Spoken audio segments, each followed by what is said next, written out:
Silver was down almost $8. It was trading at around $77 an ounce. As I am recording this, silver has actually bounced back. The question is, why did this happen? Scott Bessent and some other people close to the president, we got a problem here. Maybe Jerome Powell thinks what's happening in gold is irrelevant. They coordinated with some short sellers, whether it's big banks, about going after silver on the Thursday. The premiums are going to go up, and they've already gone up, but they're going to keep going up because this decline in price is going to fuel more demand in the real world for the physical metal. And the short sellers can't deliver physical metal. They can only sell it on paper. A lot of people got burned buying futures on gold or silver. This was not in the physical market. The people who sold all this gold and silver don't own any gold and silver.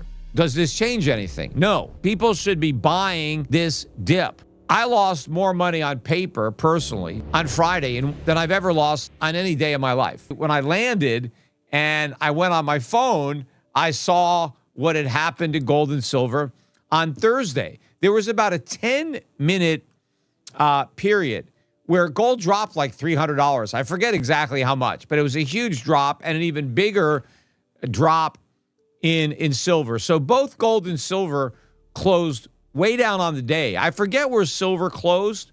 It was still, I believe it was above 100, but barely. Gold closed above 5,100, but still about, $500 off of its high. And then the following day, on Friday, it was even worse. And gold and silver got killed again. Gold closing below 5,000. It closed at about 4,900, I think, $4,900 approximately. So yeah, gold must have closed, it must have closed well above 5,100. It must have been 50, 52 or 53, I forget. And it was lower. It was lower during the day. It didn't close on the low, but it closed pretty close. Silver got all the way down to below 80. In fact, about an hour before I just went live, silver was down almost $8. It was trading at around $77 an ounce. A sudden $300 gold dump in 10 minutes isn't panic selling. It's a liquidity event hiding in plain sight. As Peter Schiff has warned repeatedly, moves this violent don't come from retail fear, but from concentrated futures activity overwhelming thin markets. A 36% silver collapse in hours would normally coincide with recession data or emergency Fed action, yet neither occurred. That disconnect matters for investors because it shows price is being set by leverage, not fundamentals. When metals fall this fast without macro confirmation, risk isn't gone. It's being deferred. What Peter Schiff hints at next reframes this drop as a warning shot, not a breakdown. So about 36% below the record high that it hit on Thursday. Now, as I am recording this live, silver has actually bounced back, and it's now up $1.50. So it's back at around $86.50. And gold, which was almost down $200 earlier, I think I saw it down about 170, 180, is now down about 57. And in fact, 5 minutes ago, it was only down 20. So it's a very volatile session. But it follows an unprecedented collapse in gold and silver prices. Unprecedented in the dollar value that's wiped out on paper during the decline, and the magnitude in such a short period of time. Yes, silver has dropped 36%, just not this quickly. Same thing with gold, right? Gold has fallen by 10, 15%, but just not in 2 days, right? This is really an unprecedented move down. Now, the question is, why did this happen? And does it change anything? Right? Am I now bearish on gold or silver because of this big drop? Now, the first thing to keep in mind is we just had this crash in gold and silver, right? But silver is right now over $86 an ounce. Violence in price followed by instant rebounds usually signals forced liquidation, not trend reversal. Peter Schiff often notes that real bear markets grind lower slowly. They don't erase months of gains in 2 sessions and then snap back. A 36% silver drawdown paired with intraday $150 gold reversals points to margin calls and algorithmic selling dominating futures flows. Historically, similar volatility spikes occurred in March 2020 and September 2011, both followed by strong physical demand.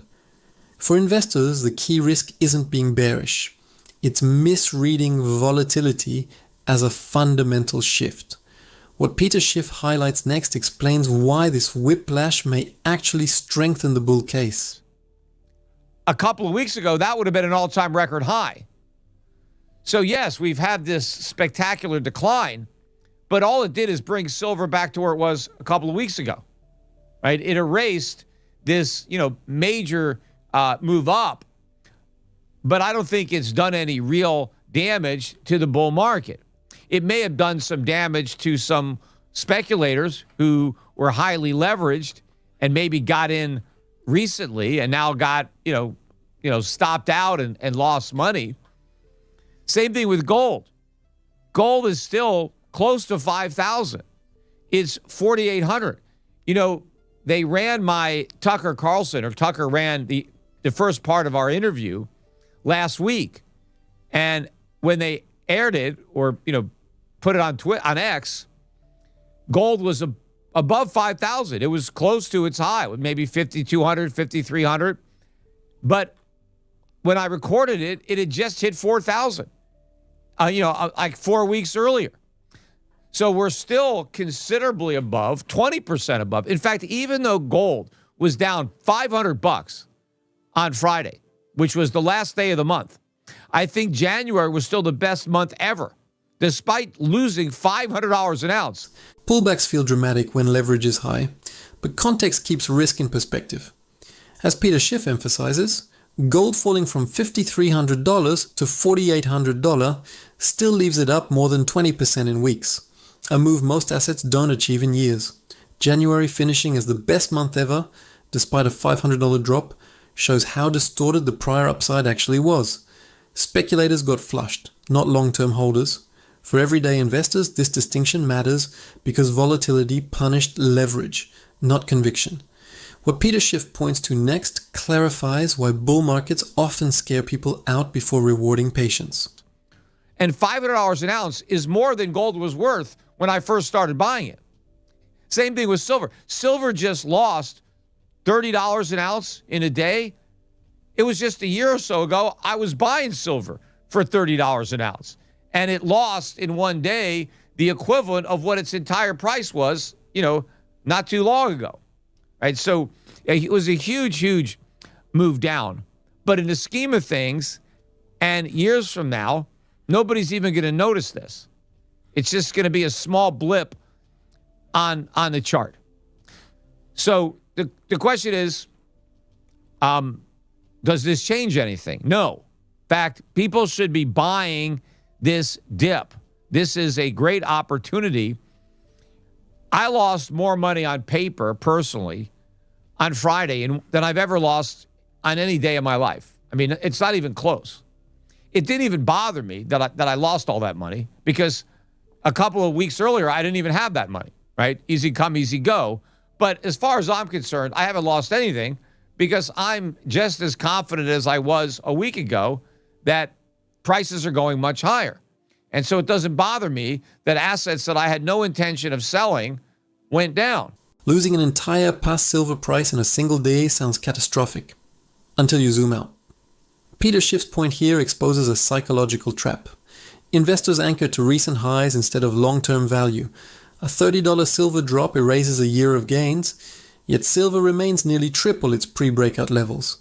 Paper losses feel real, but only sellers lock them in. This is where Wall Street thrives on fear cycles. Long-term holders who understand drawdowns accumulate while headlines scream collapse. What Peter Schiff underscores next challenges why pain is often the entry signal smart money waits for. In fact, I'm happy about it because there are still a lot of people that I am trying to get to buy gold and silver. And so this is an opportunity. I would much rather my followers, my audience, buy silver at 86 than 120.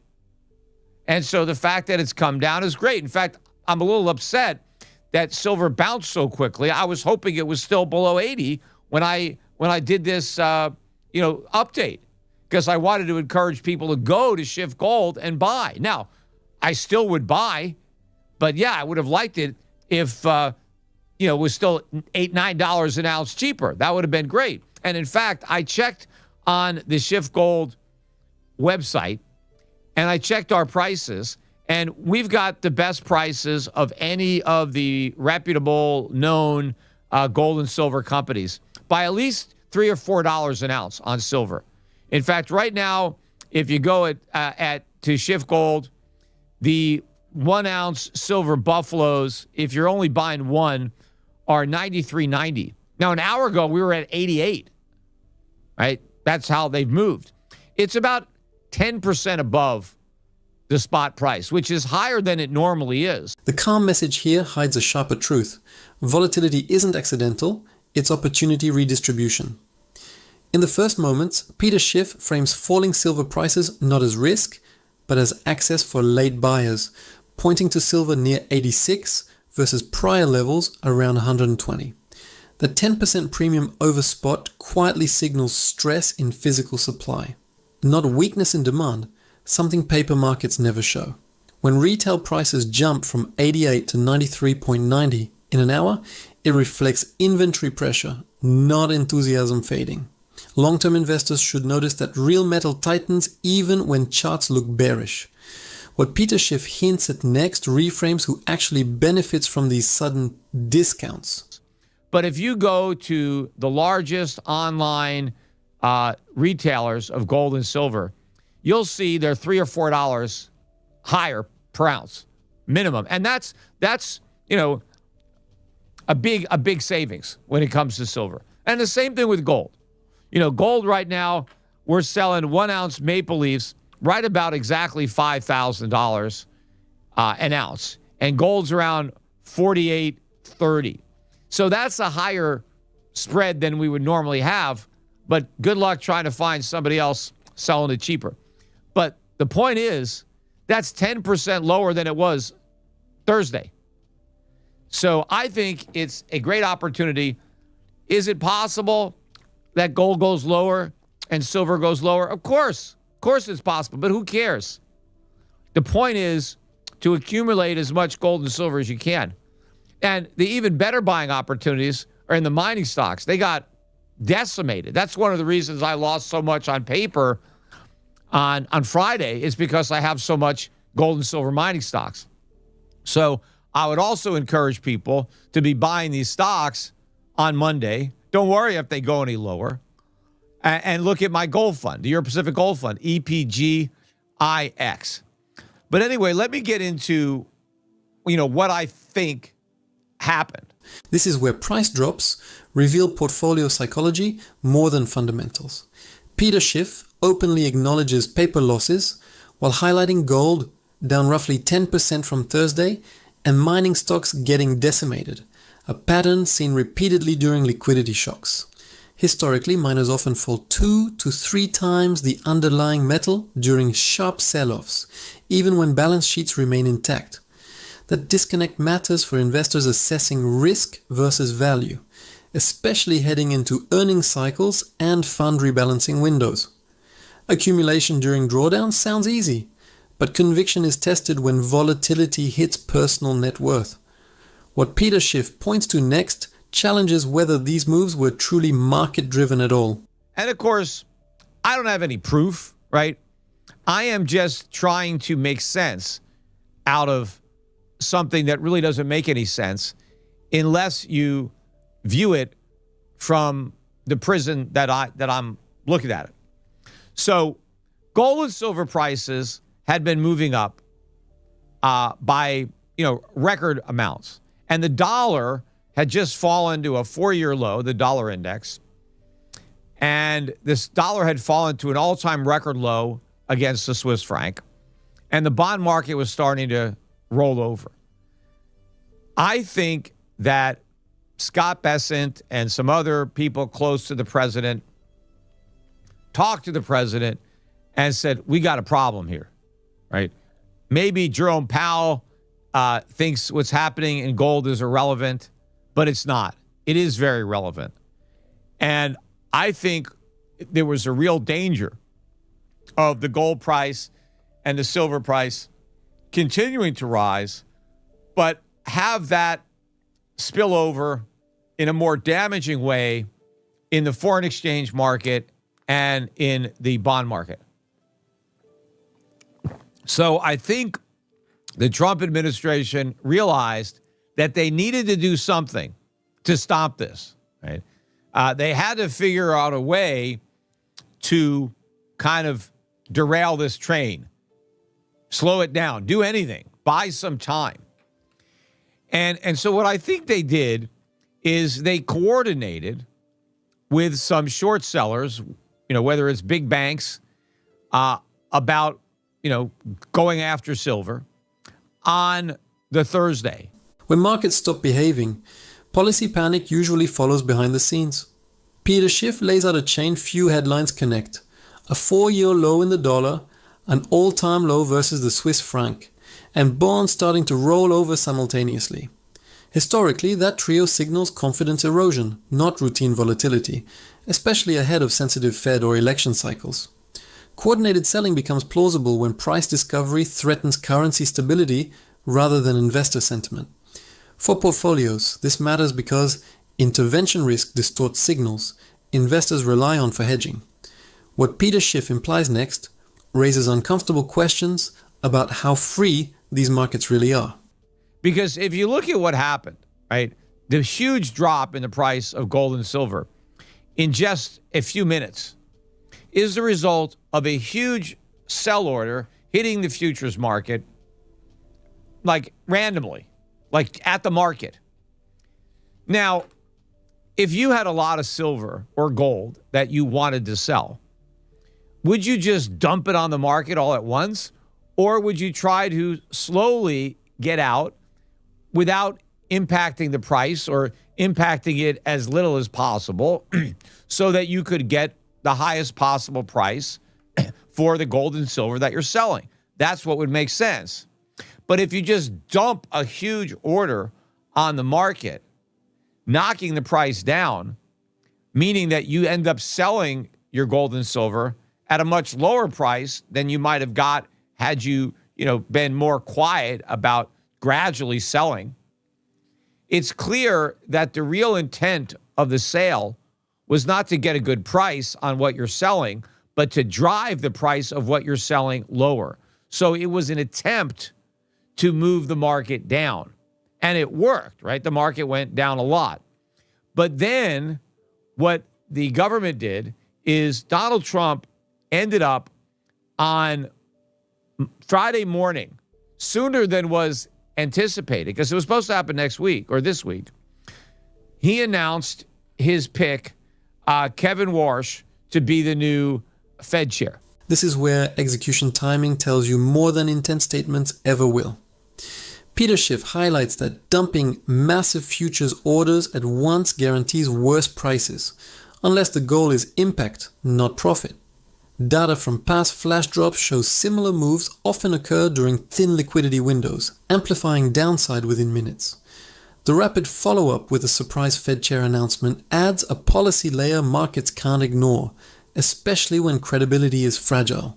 For investors, this signals headline-driven volatility layered on structural intervention risk. What Peter Schiff flags next reframes leadership changes as market tools, not coincidences. I think Trump was being honest in his criticism of Powell. He wanted lower rates. There's no question that he wants lower rates because he wants to blow air into the bubble.